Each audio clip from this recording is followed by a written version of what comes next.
All right, let's go ahead and get started. We're 2 minutes past the hour. So good afternoon, everyone. Thank you so much for joining today's presentation on virtual or in-person, what do meetings look like post-COVID-19, whenever we do get post-COVID-19.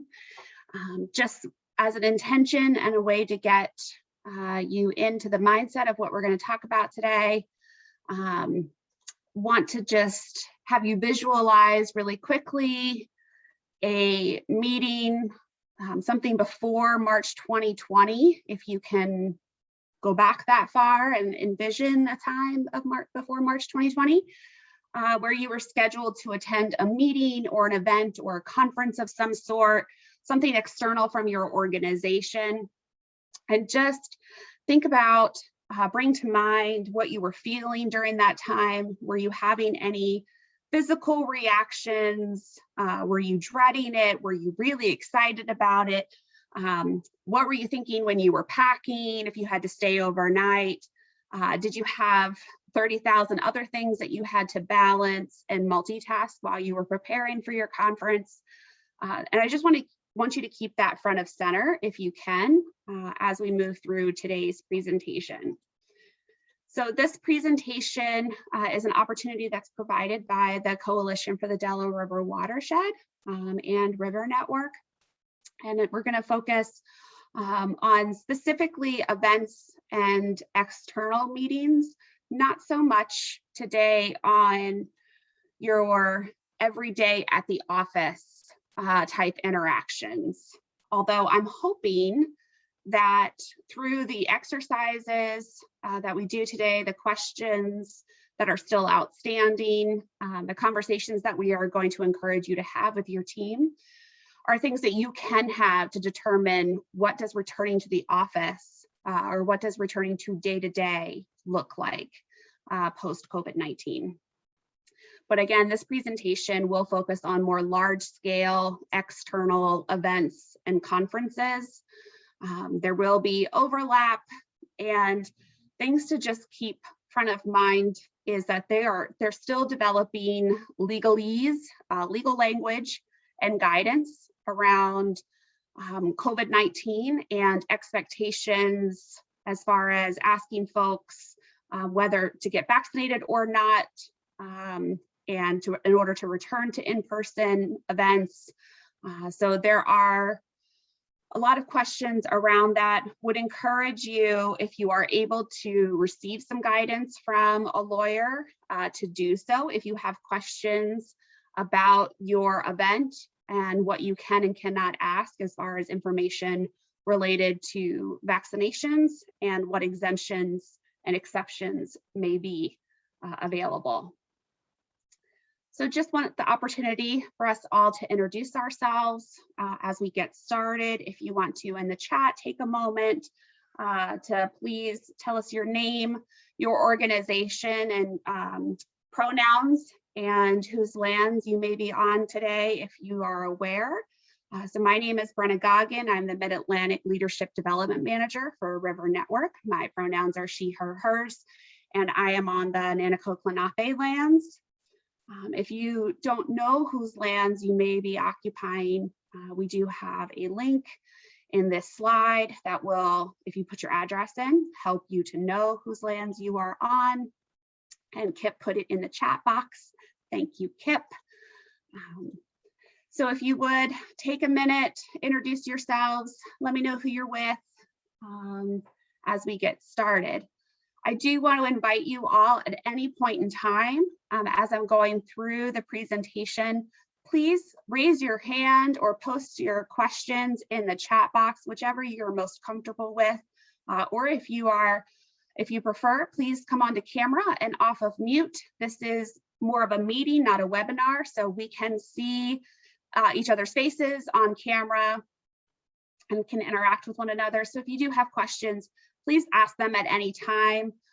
There's no real formal question and answer period. I just want to invite you to interrupt me as needed. And Kip with the Coalition for the Delaware River Watershed will be monitoring the chat box for us today, and will be sure to interrupt me as we go on.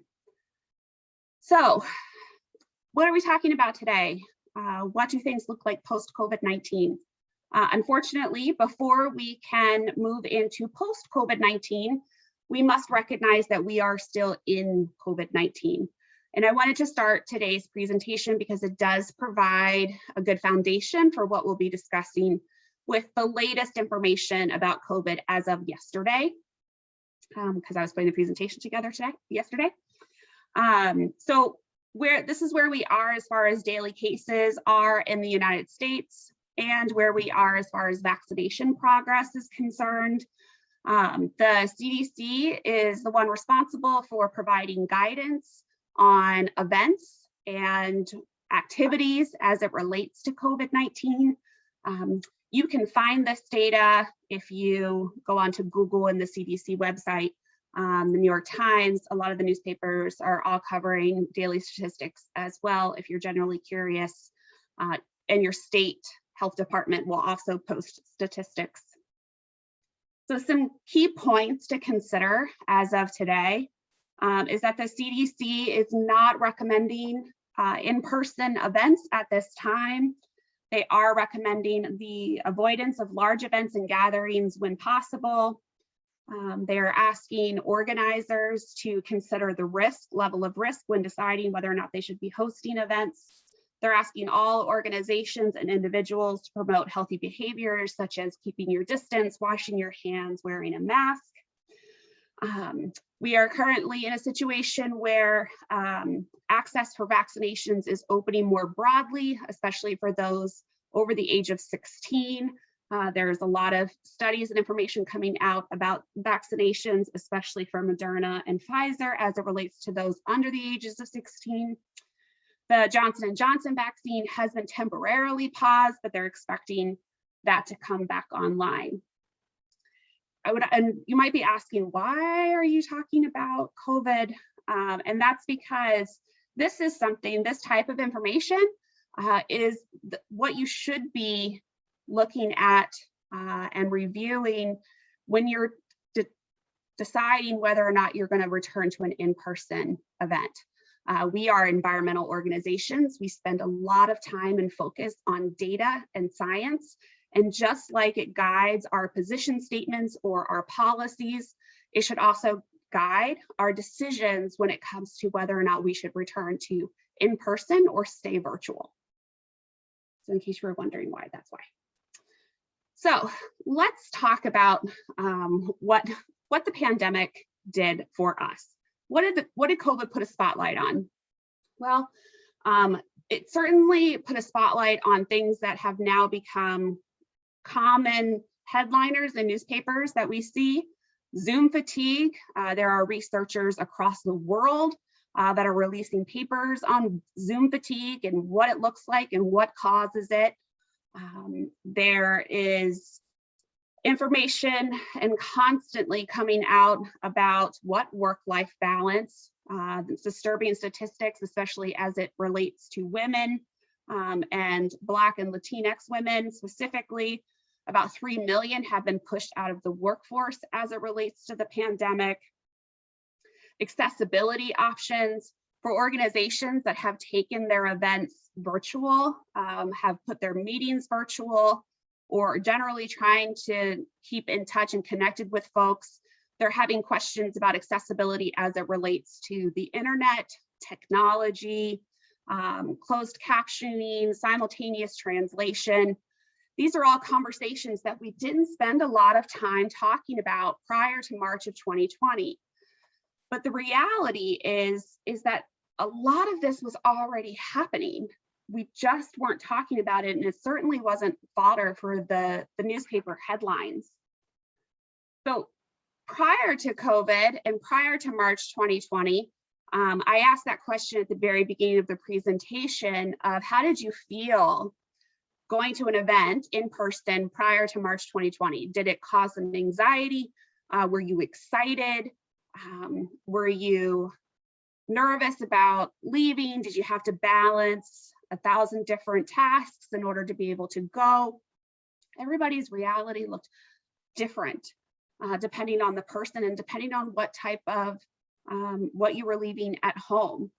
So for most conferences, and today we're going to spotlight a little bit on the Coalition for the Delaware River Watershed Forum, River Rally, and others. It's kind of the same across the board. You would typically have an 8-hour day, starting with breakfast, and there might be breakfast sessions in the morning at 7:30, 8 a.m. If you were lucky, it didn't start until 9 because you had a later night the night before. You had approximately 6 to 8 hours of content and or field trips. You had dinner, and then you had post-dinner networking and events. So you're looking at a solid 8 to 10 to 12 hour day. And most of us were still expected to keep up with work that was happening in our normal day-to-day jobs, answering emails, answering phone calls, text messages, staying on top of the workload while also attending these conferences that can be, quite frankly, especially for those of us, or just me, that identify as introverts, are exhausting in themselves. If you are a caretaker of young ones, parents, spouses, partners, friends, this can be going to in-person events, can also be incredibly nerve-wracking in that you have to figure out pick up for school, drop off for school, who's staying with whom overnight, who's going to take care of whoever you might be taking care of at home, worrying about what's happening at home, as well as trying to pay attention and be present and network at the conference. So there wasn't really much of a work-life balance prior to March 2020. It just became something that we were more free in talking about as we had youngsters running around in our screens as we were meeting, pets barking and bringing toys, and having to be caretakers when someone needed us that would require us to head off camera. All of these things were happening, they just weren't taking place on video, so we weren't necessarily aware of them, nor did people necessarily feel safe talking about what they were experiencing. Accessibility has also always been an issue when we've talked about in-person events. You've had things such as who can afford to attend conferences. Even if registration is covered, you still have to worry about accommodations, transportation. Some folks don't work in the environmental community full time. It's a volunteer position. So having to balance that translation issues and providing accommodations for those that may need it should have always been top of mind. Keeping in mind that women have always been the ones shouldering most of the caregiving in our country. So about 17% of the US workforce care for senior relatives or loved ones, and nearly half of them are caring for someone under the age of 18, as well as someone that requires more attention and care. About 41 million Americans are unpaid caregivers to the elderly, and 10 million of those are millennials. So just in case you were wondering what age groups might be already dealing with this multitasking, shouldering multiple things, there you are. And about 64.2% of mothers who are the primary breadwinners or caregivers for their families lack access to supportive work-family practices. So prior to COVID, providing supportive work environments was not one of the things that you saw in regular headlines. That has become more prominent of how can we provide more support to our coworkers that have children at home, whether they be mothers or fathers, and what does that more supportive work environment look like? Virtual spaces do sometimes allow for greater flexibility in the work schedule, allowing for caregivers of children to attend virtual school and then have a different work day scheduled than their counterparts. So where are we now? We have a lot that we know, and we still have a lot of question marks that exist. What we know is that work can look different. We can work remotely. Is it ideal? Is it what we are used to? Does it require different skills and more intention? Yes, but we know that we can do it. We've been doing it for over a year. Maybe, and we've seen the memes about this, meetings really could be emails or text messages or conversations that take place at larger meetings. That was a fun meme that went around very early on, if you remember, during the pandemic of, hey, that meeting really could have been an email. We can host meetings, conferences, events virtually. They just have to, they look different. They have a different script. They have a different agenda. They may require a little bit more innovation and creativity, but we can do it. By the way, relationships require work. In order to maintain connection, in order to build relationships in a virtual space, we have to be intentional. That requires a little bit more checking in with our colleagues, because we're not going to be able to see them in the break room or at the coffee maker. Hey, how are things? What's going on in your life? Like, what's going on in your work day? Are there things that I can take off your plate? More and more supervisors have to schedule weekly check-ins with their staff to see what's going on, to maintain that level of connection. And I don't mean that checking in to micromanage. I mean, hey, how are you? How are you doing? How are you balancing things at work as well as at home? How's your mental health as it relates to the pandemic or the vaccine or your family? Is there anything that we should talk about from an organizational perspective or from a personal perspective?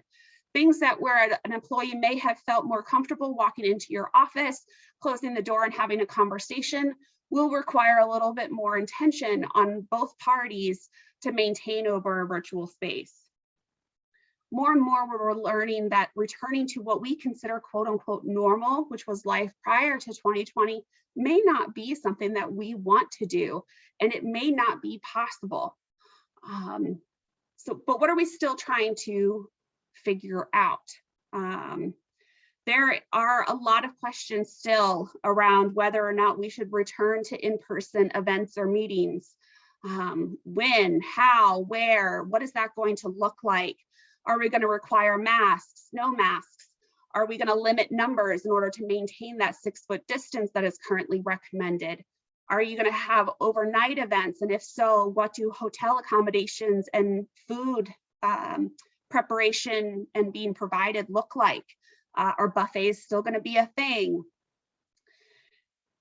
Vaccinations, are people going to be comfortable attending an in-person event with people that are not vaccinated? Are you as an event planner and scheduler going to ask people whether or not they are vaccinated? What does that look like? What is the morale of your team and those that you're asking to attend that event? How do they feel about returning to in-person meetings? Do they feel safe? Do they feel confident? Are they just ready to get together? And then what does that look like?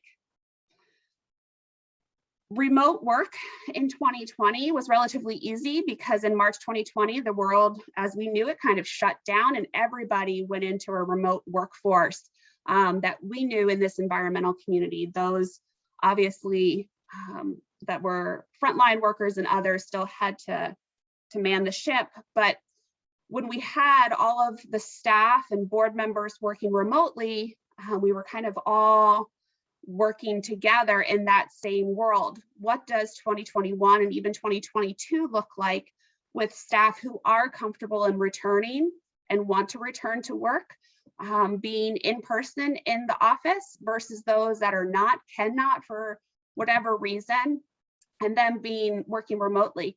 That's the tricky situation that we are looking at because not everyone is able to get vaccinated. Not everyone is in a place where they can feel comfortable coming back to the office. So how are you going to, as a manager or a supervisor, balance those two expectations? So there's a reason why we have this sense of we have to return to what was, and it's because from a workforce perspective, it's really ingrained in us.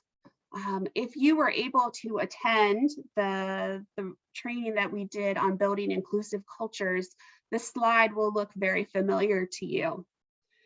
There is a lot to be said about how white dominant culture shows up in our respective organizations and how it shows up in how we meet with one another.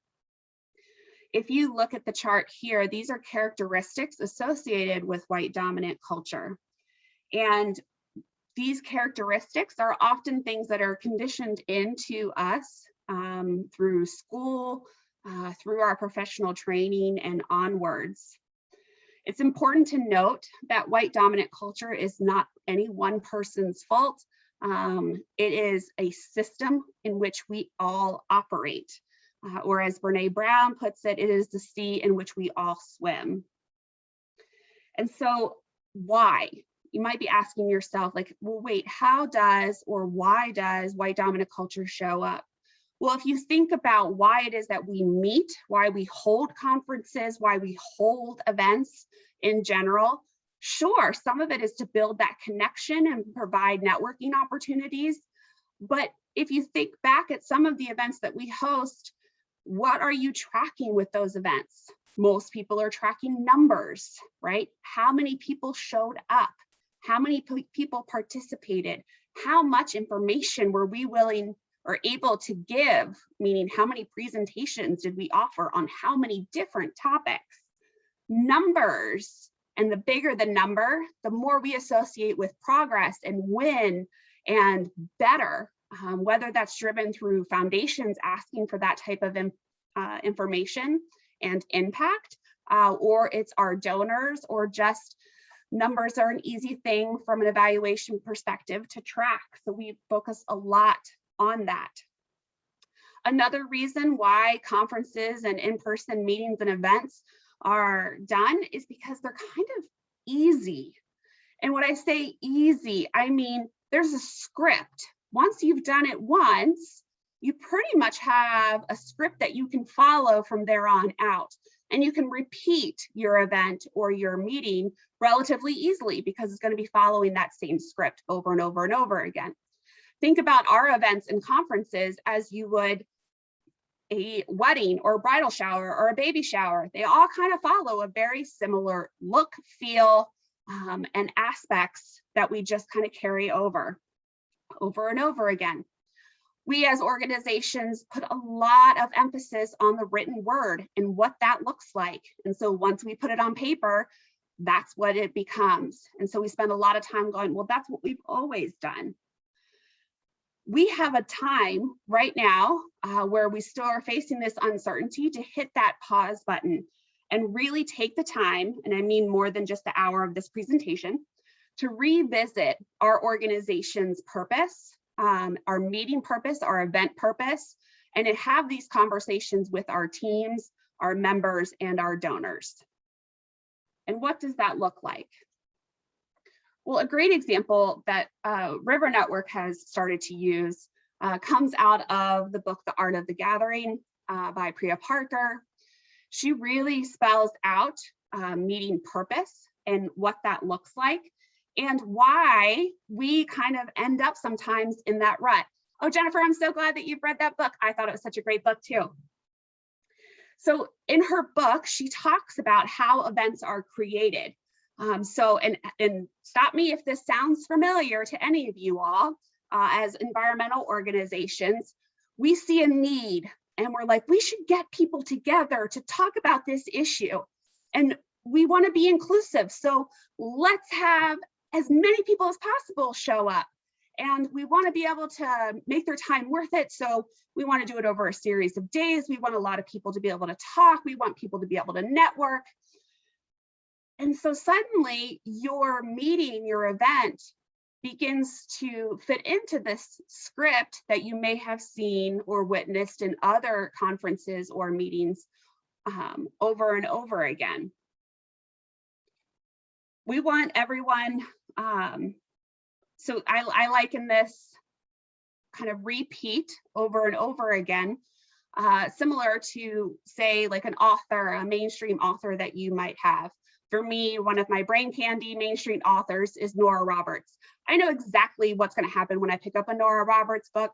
There's a good guy, they have some trouble, they meet somebody, they fall in love, something bad happens, they figure it out, and it all goes to pieces.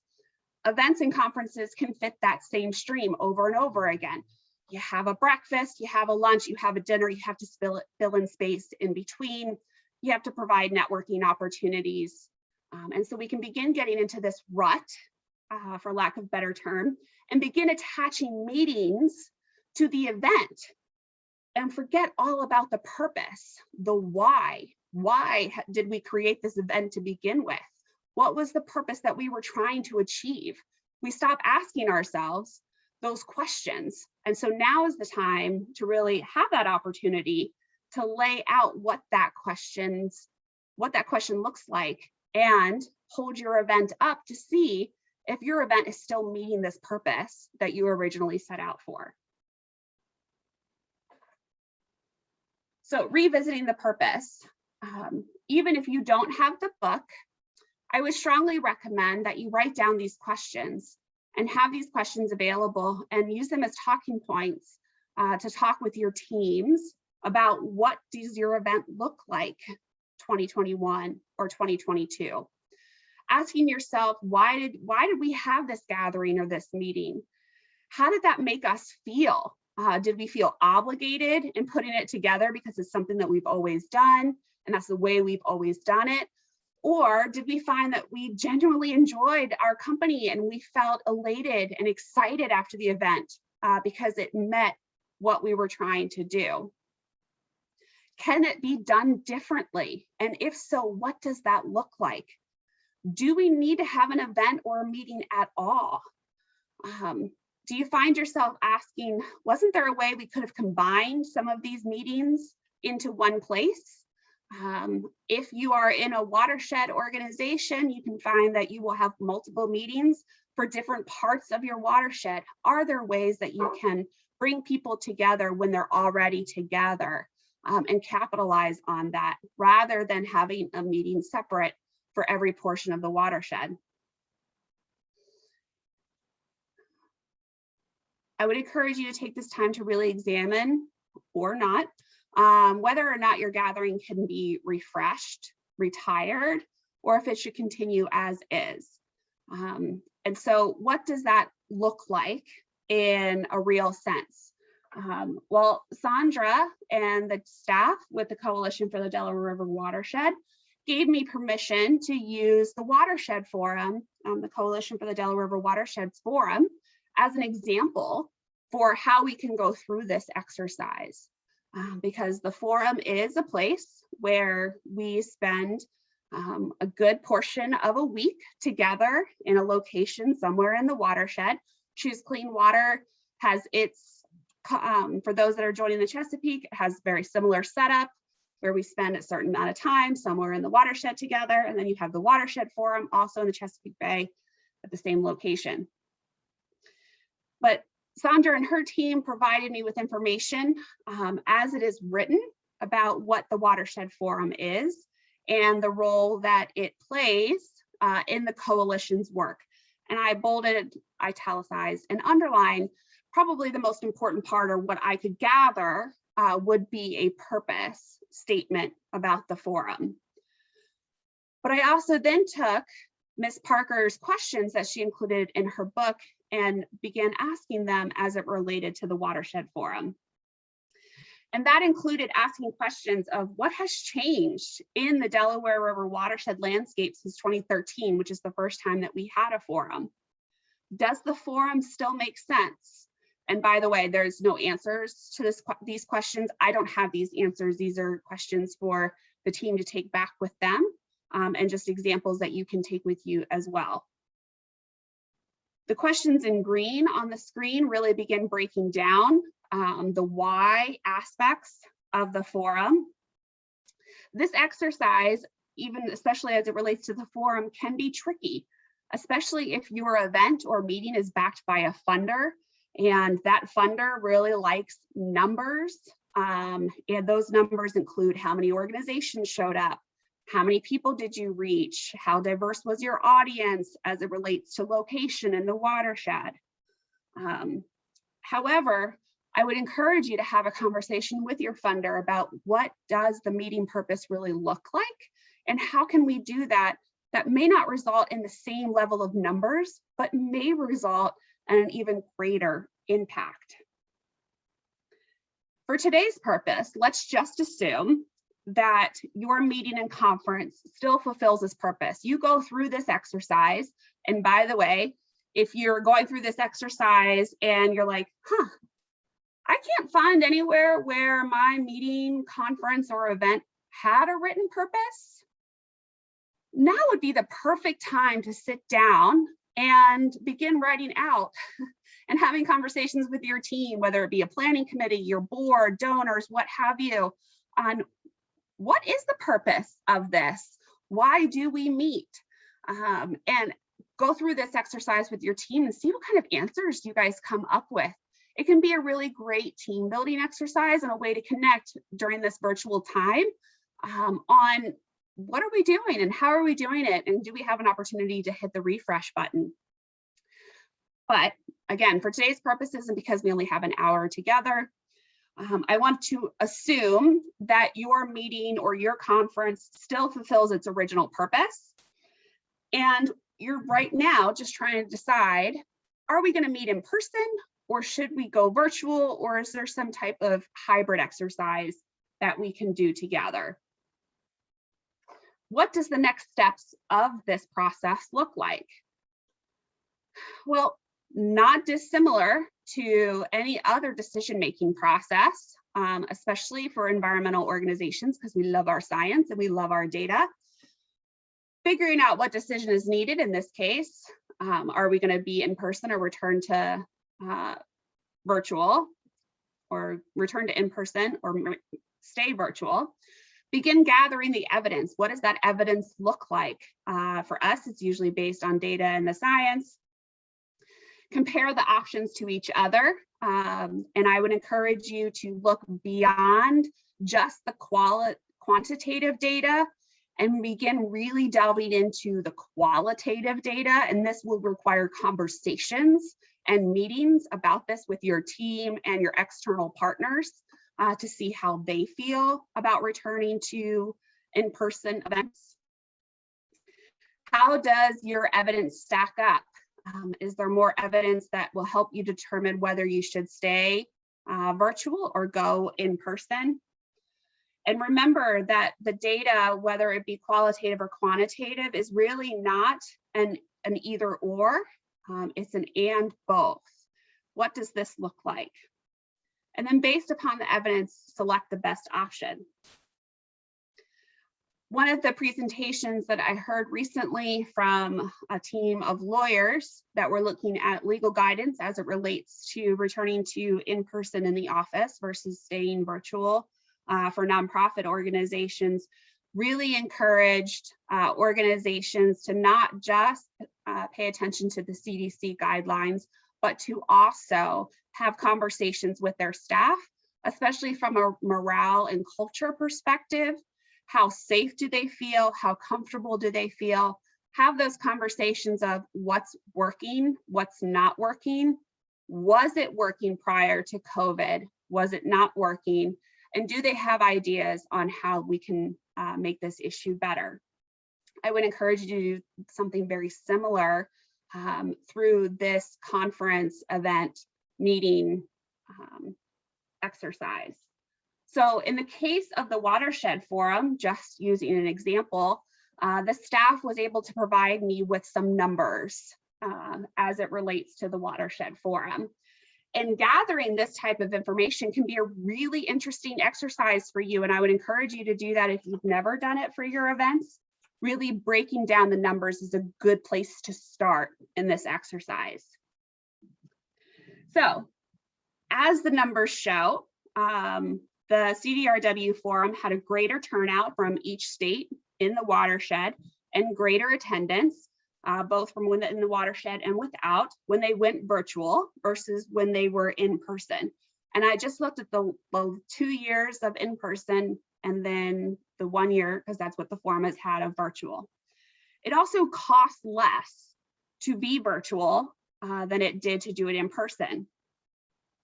But again, I would encourage you not just to focus on the numbers, but this is a great place to at least begin having that conversation, because we want to get out of that mindset that bigger is better, and that bigger results in progress and doesn't respect a process by which we might go through.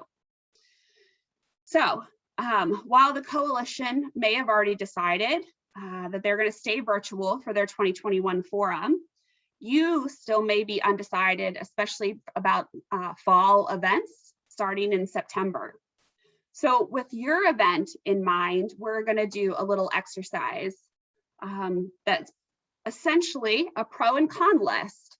But I always find that pro and con lists are better if you have more people involved in that exercise, because people are going to have thoughts and ideas that you wouldn't necessarily have come up with. This is an opportunity to begin looking at what qualitative data gathering might look like. So you have the numbers that give you that quantitative sense. What does the qualitative sense look like? So Kip put in the chat box a Jamboard exercise that we're going to go through. And if everyone can please open up the link as it's put in, we're going to ask for you individually. You don't have to, I'm not going to put you in groups because we are limited in time, to share the positives associated with virtual, the positives associated with in-person, and then likewise, what questions, concerns about in-person or virtual do you have? And then if you find that you actually have more questions than you do actual statements or concerns, we also have a slide on that are just outstanding questions for you to capture. These Jamboard slides will be captured and sent with this presentation following the presentation being posted to the Watershed Forum's YouTube page. So you will have access to this to capture these ideas and bring them back to your team and hopefully use them as conversation starters. So let me exit out of the presentation and bring you on to the Jamboard. It looks like folks are already in here and posting things. So feel free to take the next 5 to 7 minutes or so to go through the slides. You just have to hit the arrow button to access all the slides. And hopefully the frowny faces and smiley faces make it easier to acknowledge which portion of the question you are responding to. So feel free, go ahead, move in. It looks like we're already getting posts. So FYI, if you've never used Jamboard before, you want to use this little arrow here that says sticky note. The sticky note will pop up and you will write in that. If you choose the circle option, you can't write in those circle options very easily, but they can be used to put like a star or a circle on someone else's post-it. So if you agree with that post-it, you can put a little circle there, and that'll let us know that, hey, like there's more than one person that thinks that way. If you do have questions about the Jamboard, please don't hesitate to come off of mute and ask them or put them in the chat box. This is also a great opportunity to hit the pause button and ask if anybody has any questions about the information that has been presented thus far.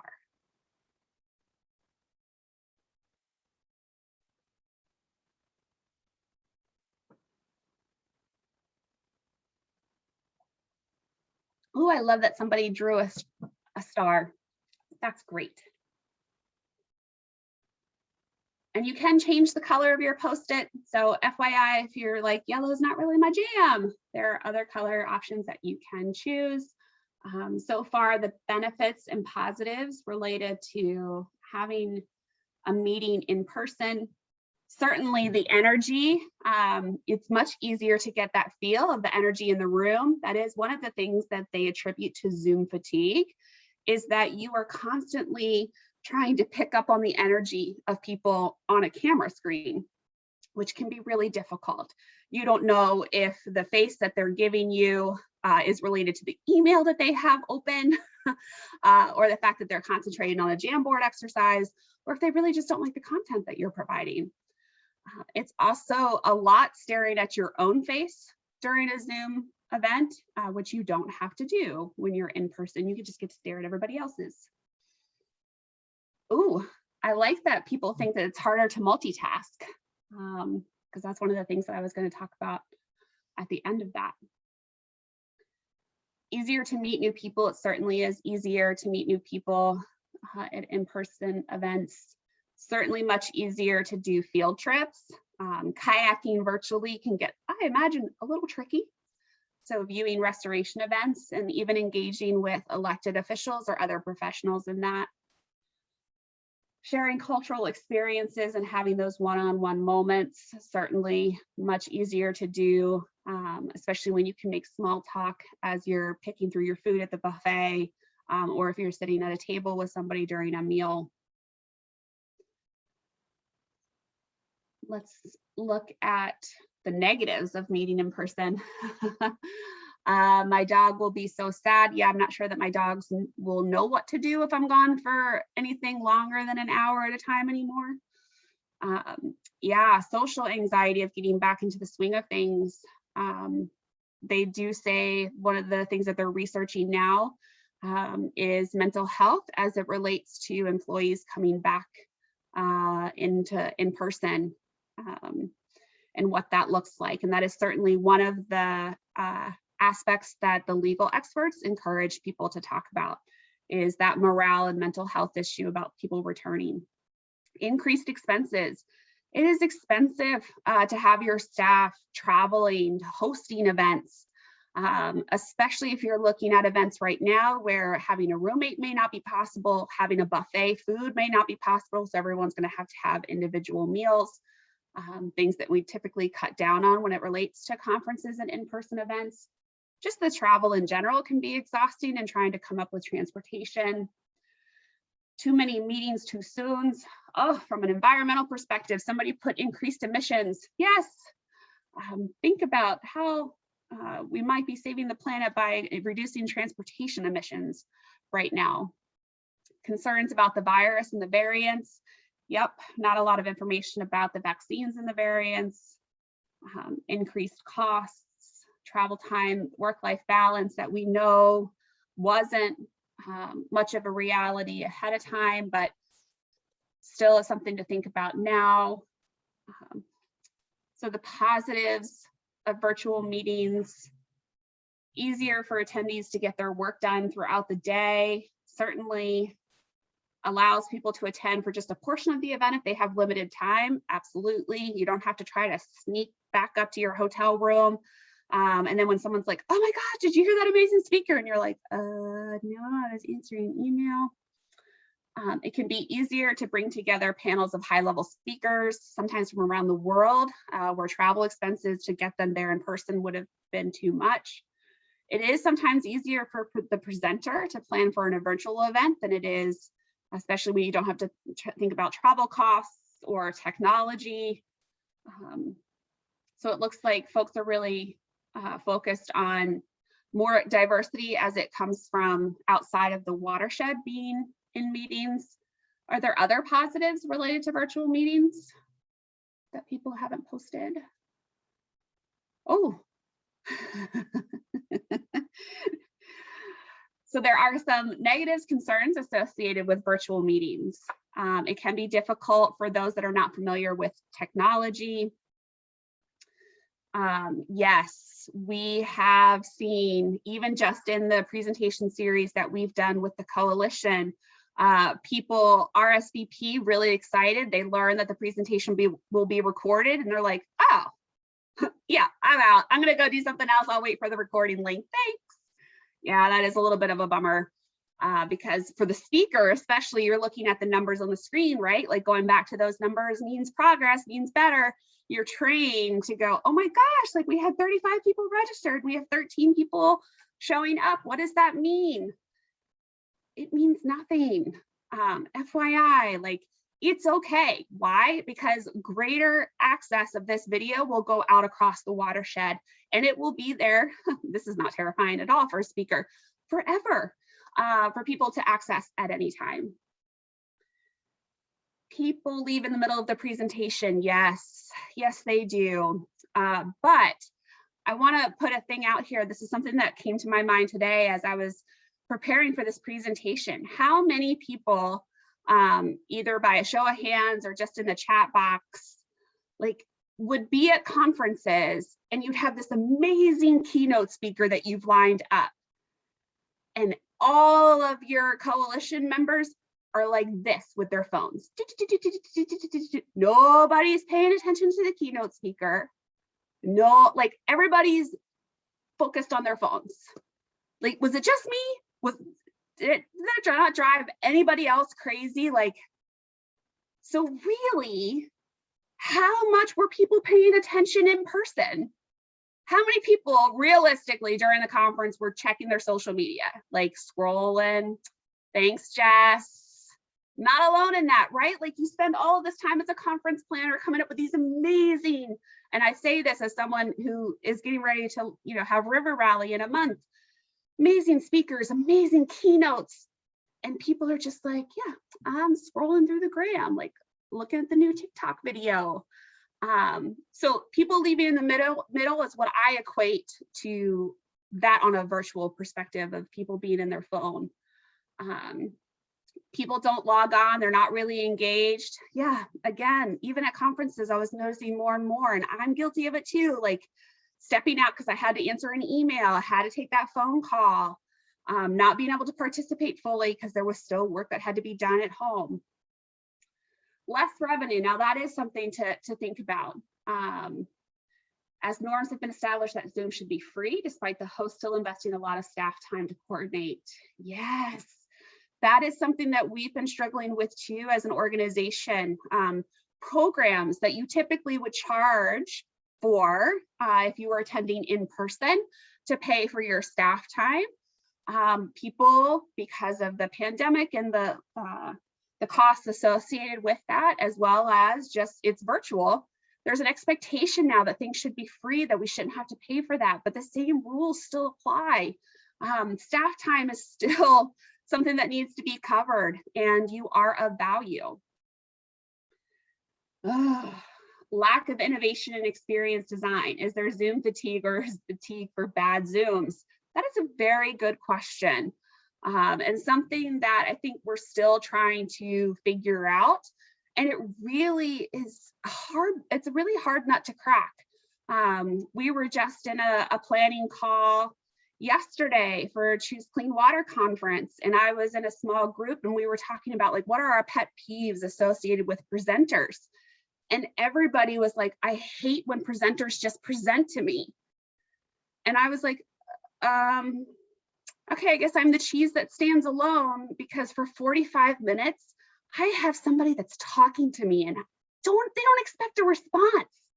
I don't have to go into a breakout room and try to make that very awkward, like, small talk. I don't have to have my brain going a million miles a minute to come up with a Jamboard or a Padlet. Like, it's a dream for me to be in an opportunity where presenters just talking to me for 45 minutes. And everybody just looked at me like I was crazy. So I think having these conversations about how do you prefer to interact on virtual spaces can be really valuable, because there is a lot of flexibility and a lot of creativity and innovation that exists now that didn't exist a year ago. Things like Jamboard, all you need is a Google account. Mentimeter, that allows for polls and quizzes and word frames, is free and allows you to do certain things with your free versus a subscription. Padlet, that allows you to have people collecting notes, is another one that has a free version and has a paid version. So there are ways that you can add interactive components into your presentations and your meetings. Kahoots is a great fun quiz mechanism for those staff meetings or more internal meetings to get to know people. I know the staff that are on this call with the Alliance of the Chesapeake Bay, because I serve on the Citizens Advisory Committee, use Mentimeter a lot to build in that connectivity and opportunities for people to engage that don't require them to go into breakout rooms, which I'm a huge fan of. And then I love this, I'm a narcissist and my little Zoom square is my lake. Yeah, staring at yourself, again, one of the attributes of Zoom fatigue. Are there outstanding questions that you might have about, so these are some really good questions. As far as insurance coverage, that is, there are a lot of questions about liability, especially related to asking people about vaccines or not, required or not, super spreader events, and who's responsible at that. And does that now have to be taken into account when you get insurance for your event? The process of checking vaccines, it does look like there is legal guidance that does allow for asking if people have been vaccinated or not. You just cannot ask why or any other questions as to like what type of vaccine that they've had. So you can't ask if they've had Moderna, Pfizer, J&J. But there's still a lot of questions about that. There are exemptions, as I mentioned, for religious and medical reasons, and you can't ask questions related to that. Will attendees follow safety guidelines? That's a big one. And who's going to be responsible for monitoring that? Are you going to now turn your staff into hall monitors where they're going to be checking to make sure that masks are on and people are socially distanced and they're washing their hands? And how do you do that? How long do we need to anticipate a plan B to pivot to virtual? We've had a lot of questions about virtual, in-person, or hybrid. There's not a lot of examples of hybrid right now for organizations to pull from. And so what we have been recommending and what we've done ourselves is just to stay virtual, because we do know how to do that. We know how to do it well. And we have the software and technology to make that happen. What are good hybrid solutions to have presenters on a screen and members in the room? So they're trying to figure that out. Some things that I've seen that have been done really well or pre-recorded sessions, and you put that on the screen and then people have an opportunity to interact through like Slack or other chat rooms with each other based upon the content that they're watching live. And even the presenter will be on there and moderating that. But you have to have the technology set up to make that work really well. I think that was the last slide. Yeah. Are there any other questions or points that haven't been brought up today that people would like to share?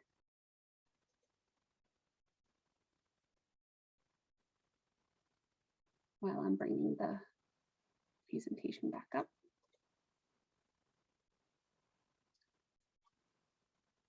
Well, if you do, feel free to put those in the chat room. So just a couple of key takeaways from today's presentation is that there's still a lot of uncertainty as it exists around COVID.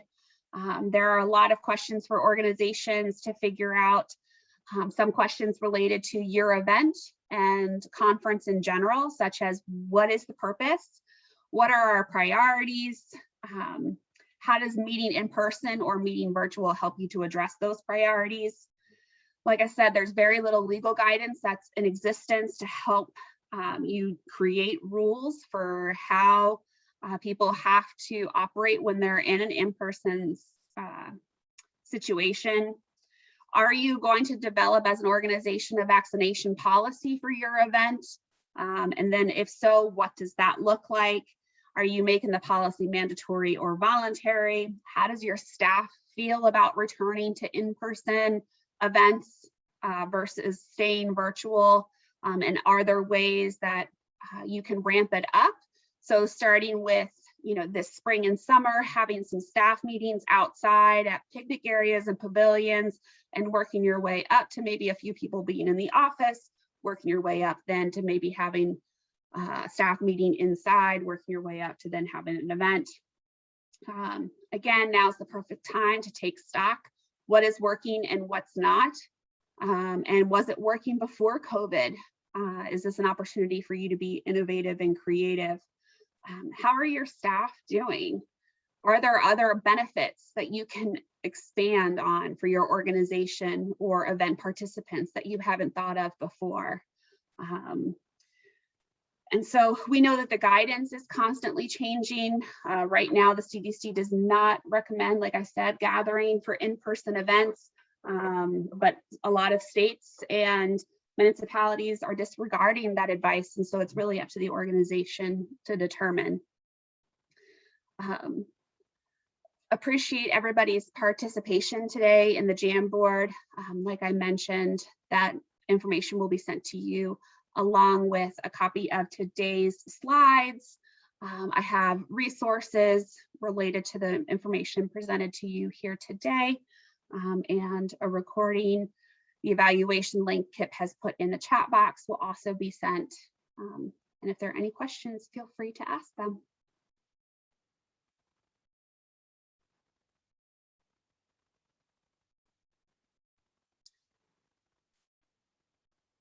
Seeing none, thank you so much for today, and best of luck with planning your presentation, event, conference. Know that you're not alone. As you saw, there are at least 11 other organizations that are looking to do something similar. So best of luck, take care, stay safe, and we'll see you soon.